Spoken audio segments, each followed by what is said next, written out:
Welcome back, all of you, to Skillnadens flower farm and nursery in Kalvsvik. I am Sara and I am just about to sort all our pots before planting later on in fall.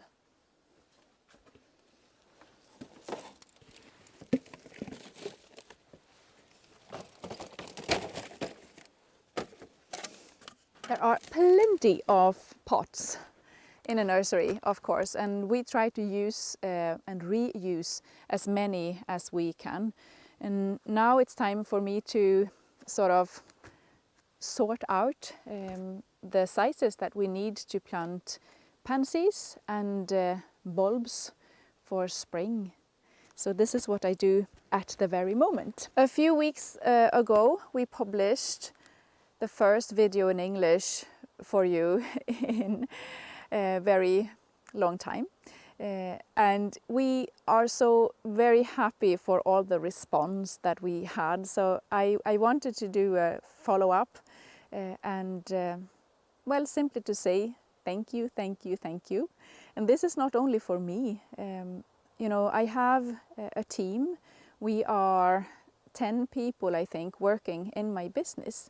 And you may not think about that when watching a video, for example, but behind the camera is Ida.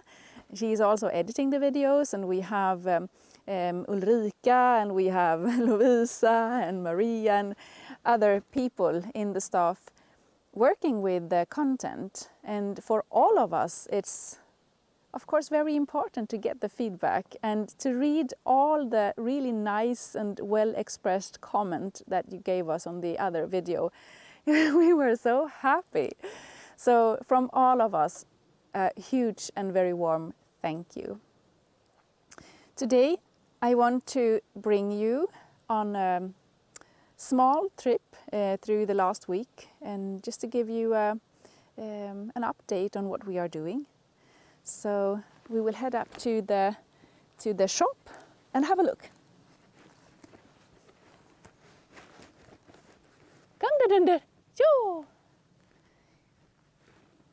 Dirty dog, happy dog.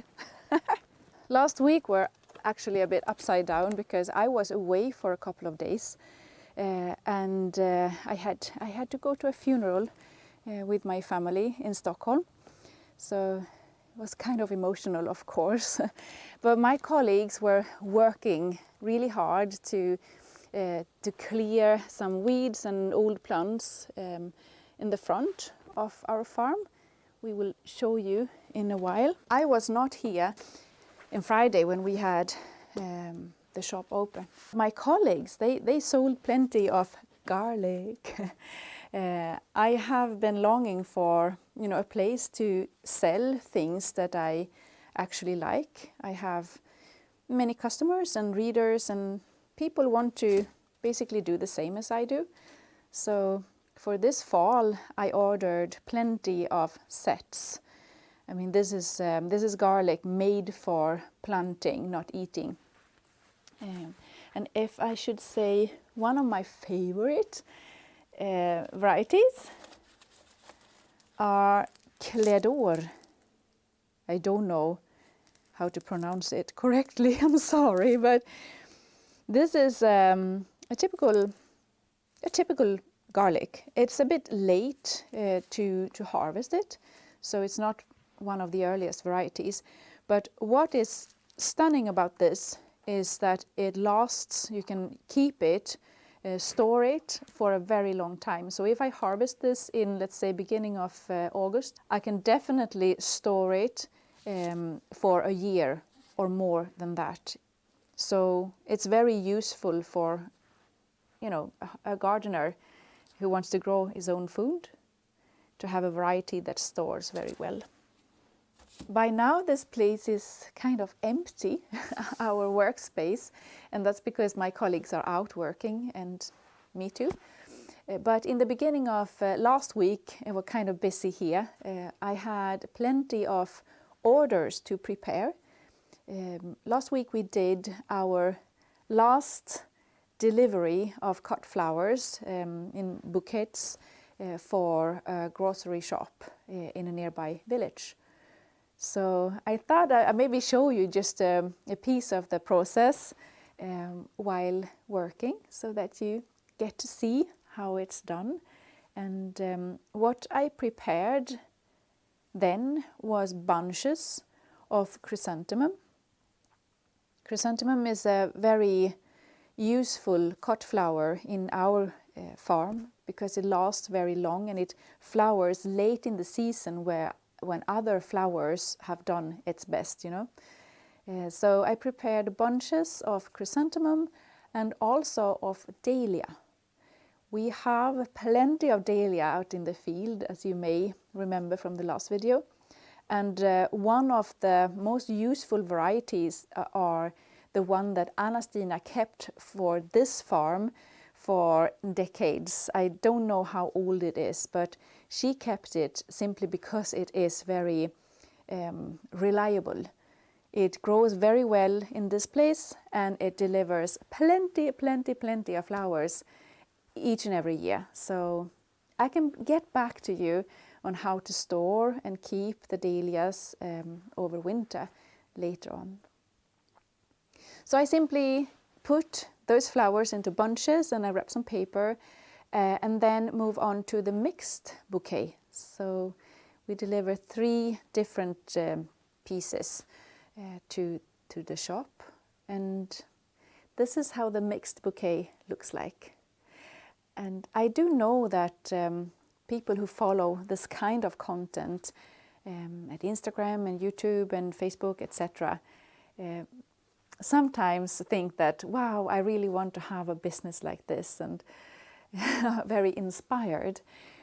What I also want to remind people of when they follow me is not only the hard work that lies behind all this, you know, the bouquets and the flowers, etc. But in my Swedish channels, I also try to talk a lot about the economy, etc. And if you want to build a nice company, sustainable company, both when it comes to economy and to climate and to your own health, cut flowers is not what you should go for. It is actually a business that will give you no money or very, very little money into your business. So we have had great pleasure in, you know, selling the flowers to a grocery shop, but there is actually very little money into the business, and I am not sure that we can do this kind of work for next year, for example. So that's the truth, I want to be fair, so I have to mention that too. It looks nice on Instagram and YouTube, etc., but it's not bringing any money into the business. Okay. Talking about money then, what we do have a nice income from are actually flowers for funerals. So this is something that we do all year round, and it's very good because flowers and also plants that we sell are very concentrated to a specific time of year. So in late fall, like now in October, and in winter time, I mean, people don't buy as many flowers and as many plants as we want to. So then we have the funeral flower thing. So for next week we have lots and lots of flowers to prepare for, I think it's 2 funerals. And for me, it was a very special week last week, because I then had to prepare flowers from my family to a dear person that we were saying goodbye to last Friday. And I wanted to show you the piece that I made, and I will not give you any comments while showing you know, the process, but just to introduce it to you. So I wanted to make a 100% you know, decomposable organic wreath. But since I was going to transport it in a car for like 24 hours, I didn't dare to take the chance, you know, the flowers may wilt, etc. So I actually used a traditional oasis, this flower foam, and I covered it with moss. and then put the flowers and the leaves into this. And the words I brought with me in this were my mother's, saying that our dear person, a relative, didn't like fall that much. So my mother didn't want us to have, you know, fall flowers and dark colors, etc. She wanted it to be light and bright. So I actually harvested plenty of geraniums from, well, they are from my mother, the plants. And I had some herbs that my mother grows also. And then the summer flowers from our own farm. So let's see when I put it together.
My family were very happy with the flowers, and it was a very nice and beautiful place where the funeral was, so the flower made sense, and it was, well, it was good for all of us.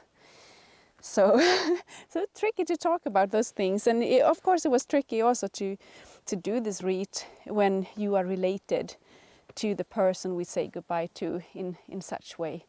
So yeah, this moves us now to next part of the work at the flower farm for this week. It is now Wednesday, and this week we expect plug plants. It's a bit over, I think, 4,000 plants that we expect, and they are going to be in number 2, and number 2 is our big greenhouse down here.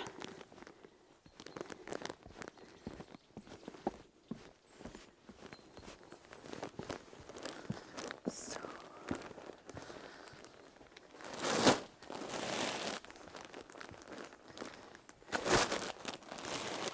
It's really good exercise each and every day. I don't know if you remember how it looked like when we were here last time. There were some plants left in the middle table, and the plastic were really dirty on the table as well. And now we have cleared it all out. The pots I sorted is over there.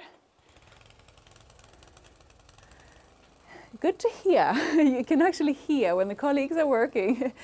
So they are now going to use a rotor tiller to prepare the ground where they have weeded, and well, they took away lots of plant materials. So going to prepare it for next season. And actually, this time of the year is a bit special, and I am also a bit nervous because I have not been a part of all the work in this time of year. Last year I was here and we planted a lot of tulips and a lot of pansies as well. But then I was not like responsible for to close down the farm place, you know, where we grow the flowers, etc. And I was not responsible for the Christmas decorations, etc. So it is a bit, well, many things to think about. Today we expect 4,000 plug plants. I don't know when they arrive, so I have to be prepared and to drive here from home. Then it's very good that it's only like a few kilometers away. And immediately we will start to plant them in pots. And pansies, and we have some other varieties, some other type of plants that will be planted and then stay here in this cold greenhouse all winter. And it is amazing that you can use a cool place like this, fill it up with lots and lots of flowers, and it will last winter in the cold, and then when spring comes, poof, and it's all flowering. Well, so the pansies and the other varieties that we overwinter are one part of what we do right now, and another part is actually tulips. But maybe we should go up into number 1 greenhouse to talk a bit about that. If you want to follow, could you follow me? Come.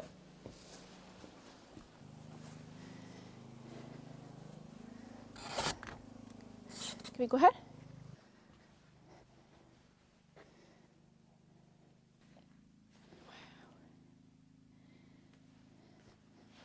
So nice to see how things germinate. I said it in the last video as well. This is a daisy, a variety that we grow more or less like an annual. So we sow it in late summer, beginning of autumn, and we plant it out, or we keep the plants and plant them out in very early spring. And they actually flower in time for the Swedish midsummer, which is another big holiday. So I have now prepared for pansies in number 2, and this is number 1 greenhouse. And what I have to do now is to clear this space up, because in this middle table we will now plant amaryllis, and in a few weeks' time, in the beginning of December, we will start to carry up the tulips that will flower in Christmas. And it's a huge work. So we are like overloaded with bulbs right now, and it's fantastic. It's really interesting to follow this work and to see the flowers start to bloom. We grow approximately 50,000 tulips and other spring flowering bulbs that we have for cut flowers, and also we sell a lot of them in a pot. I thought I could tell you a bit about the process, what we do when we grow the tulips. It's kind of a hard work actually, and most often it pays some money back. So we have the tulips, and they arrive in trays like this, the bulbs. Well, shall we go up and I'll show you?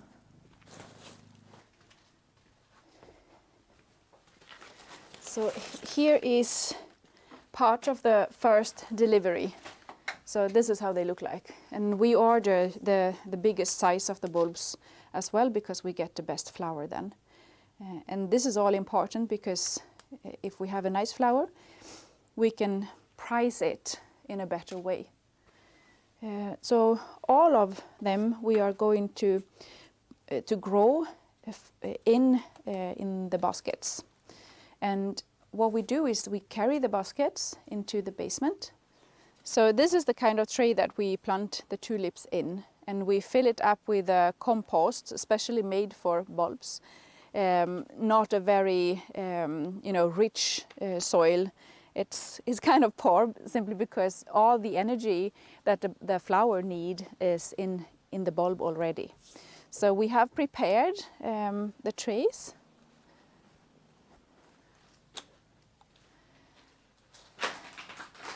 And this is where we stand. It's no fancy place at all, but it's very, it's practical and it's useful. So we stand here, do the planting part, and then carrying the trays into this basement. And this is, this is like a treasure place. Toot toot. And I don't think I showed you in the last video this place, but this is really an important place. I think if you follow some people who grow cut flowers on YouTube or Instagram, you may have noticed that there is a problem when you don't have a cold and dark space to keep your cut flowers and some of your plants. So this is a very, very, very good room or space for us, and I am so happy that we have this and that someone actually thought about building it way back in time. So after planting all the trays and the bulbs in one tray, we can fit in about 60 to 80 bulbs, and we have sand on top of it to prevent algae and fungi, etc. At the surface. And then we carry them in here, and we simply put them here and we water them. So now they will keep here for a few weeks. It's said that tulips need 12 weeks in soil, in cold soil, to get the flower bud in a right stage. So after that, we then carry them out into greenhouse number 1, heated. And this starts in early December, and we then have the flowers to harvest in the beginning of January. So it's kind of a process, and it's really exciting to do it. And in here we will fit like 300 trays with tulips, and we will start to sell tulips before Christmas. It's a short variety prepared to give an early harvest. And then it continues with a white tulip into New Year. And then we'll just move on, and we will have tulips all the way to June, basically. One of the biggest challenges here are mice. We had plenty of loss from the tulips last year, because I was not aware of the problem with mice. So for this year we prepared with plenty of traps, and we changed the bait every week to a new one. Still we have not catched one single mouse, but I guess that will change when it gets colder outside. So yeah, this is what we do right now, preparing tulips. Here I have actually a few special things, because I want, if it's possible, people to come here to the nursery and buy things and have like a nice experience, also in wintertime. So I have put, my God, I'm sorry, I have to check the Google Translate to know the correct word for this. Pärlhyacinth. Now I've got it all sorted out. Grape hyacinth. I knew it, I just didn't remember it. So this is a few trays with the grape hyacinth in different colors, blue, white, and also pink. and hopefully they will show some leaves and some buds ready for New Year, so that we can sell some of them early. We did sell plenty of those in early spring last year, but then we didn't have our own, so we got them from a grower nearby.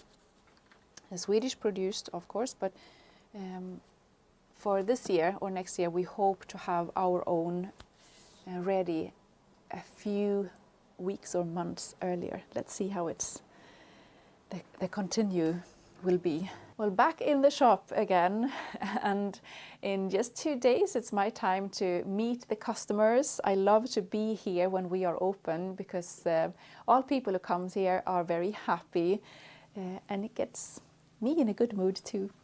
So this was kind of a long presentation on how we grow the tulips and also the pansies, and it will take a while now for me to show the things that we do this year and the result of that, simply because we will meet the flowers in months ahead. So I think that we can, with Ida's help, show you a few pictures maybe from last year when we had all the pansies flowering in greenhouse number 2, and also when we had all the lovely tulips making bouquets, etc.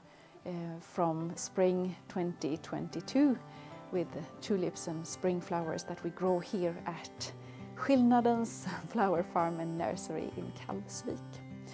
Thank you from the bottom of my heart, and all my colleagues' hearts too, for watching and following us. I do hope that we can get back to you with another video soon, and to show you what we do here at the nursery and flower farm when winter comes.